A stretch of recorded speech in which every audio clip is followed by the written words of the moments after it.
Hello guys, I'm gonna show you how to make souffle at home. Okay, here's my bowl. First, you need 3 tablespoons of chocolate into it.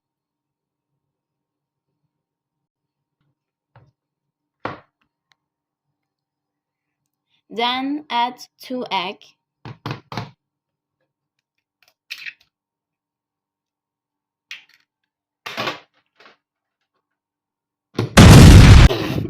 No problem.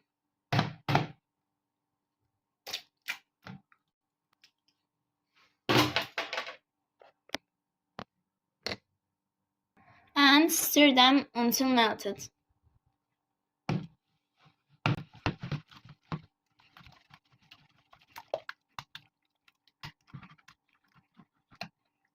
Okay, it's ready.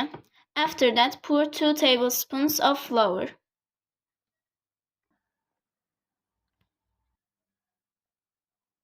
And 1 packet vanilla.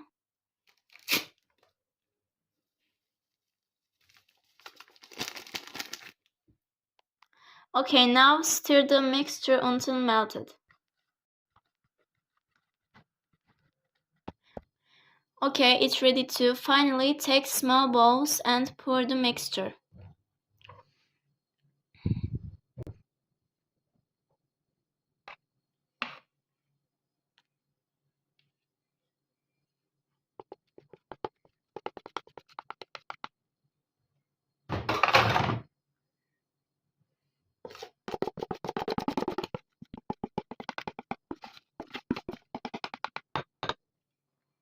Bake in a preheated oven at 200 degrees for 8 minutes.